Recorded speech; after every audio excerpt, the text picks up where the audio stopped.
Hi there. Thank you for tuning in to day 3 of our closed clinic. Day 3, I will teach you how to perform low plank, or as they call it in Sanskrit, Chaturanga Dandasana. It's just a strong low plank, and if you practice yoga, there's a lot of low planks that come into different aspects of yoga as one of the poses. So it's nice to learn it because you can use it during class, especially if you're going to learn it the proper way, and then learn your options within it, okay? So the thing about plank is it seems like such a simple pose, but there can be so much that happens with it. And the alignment for this pose, I will guide you through so that you can get the best alignment for yourself, but you always have to think about that with any pose. I will show alignment, or I will try to teach you to the best of my ability how the alignment should be, but then you have to give it a self tweak because your body has patterns that maybe will require that you tweak an elbow to move a little bit differently, or a shoulder to move a little bit differently, okay? So plank pose. I will teach you the modified version of plank, which is the plank prep, and then I will teach you how you can move that into plank. Ground at your palms, just like you did for headstand prep or headstand, and just like you did for crow. Your palms are not narrower than your shoulders.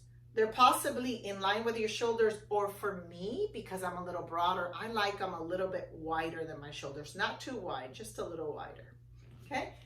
With any of these exercises, anytime that you do them, make sure that you take a little wrist care, okay?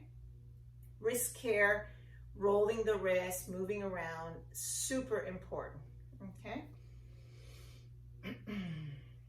So same idea. Palms are grounded. Squeeze your finger pads onto the mat so you take pressure off your wrists.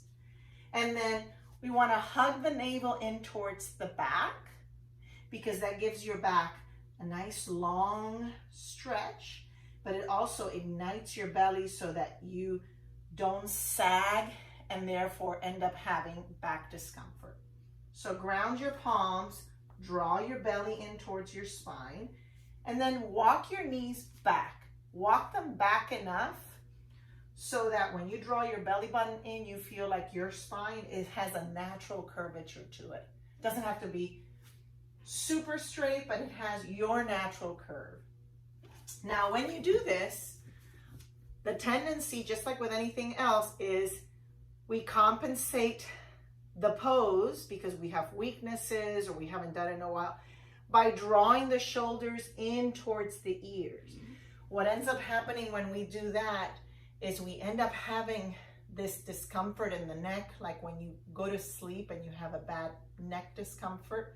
So make sure that whenever you do anything, you draw your shoulder points back so it becomes almost like external rotation of the shoulders instead of internal rotation of the shoulders, external rotation of the shoulders. When you do that, your inner elbows kind of spin forward, your elbows kind of point back, and it becomes a smooth machine for you to do plank pose. Instead of doing the traditional push-up, you're doing plank, which for those of you that lift weights, it's like the tricep push-up scenario. So plank, move the knees back, draw the belly in, smile the collarbones or externally rotate the shoulders so your inner elbows kind of guide forward, elbows point back. And then instead of looking down, just like when we did the other poses or the crow, you look slightly in front of your mat because you want your skeleton, your spine, to feel like it's long from the crown of the head to your tail. If I do this, I'm not keeping my spine long. So your axial skeleton long. Take an inhale. As you exhale, Keep drawing the shoulders back or externally rotating. Start to bend the elbows as they move back. Hug the belly in and carry your body weight all the way down. Good. So that was moving from a modified plank, high plank with my elbows straight, all the way to the floor. Now I'm going to teach you how to go from a modified plank to a low plank. And that's when your elbows kind of move at 90 degrees. So it goes like this. Same principles, inhale. Hug that navel, exhale, come down halfway. That's it. And if you start trembling like I'm trembling, you're doing it well or well done. Then you can come all the way to the floor. Okay, that's the modified version of it. Now I'm going to teach you the traditional version of it, which some of you might be able to do eventually, if not now. So same idea, but instead of the knees being down, curl the toes and bring the knees up.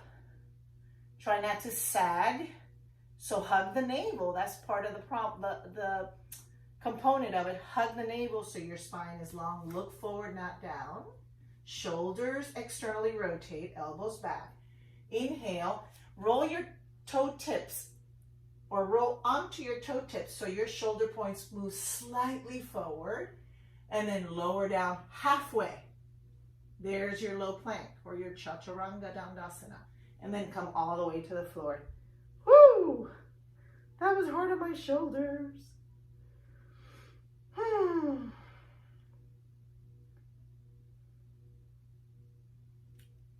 Do it one more time. Ready? High plank. Shoulders smile back. Roll onto your tippy toes. Look forward, inhale. Halfway down, exhale. Hold it, 3, 2, 1. Descend all the way down. Take a break.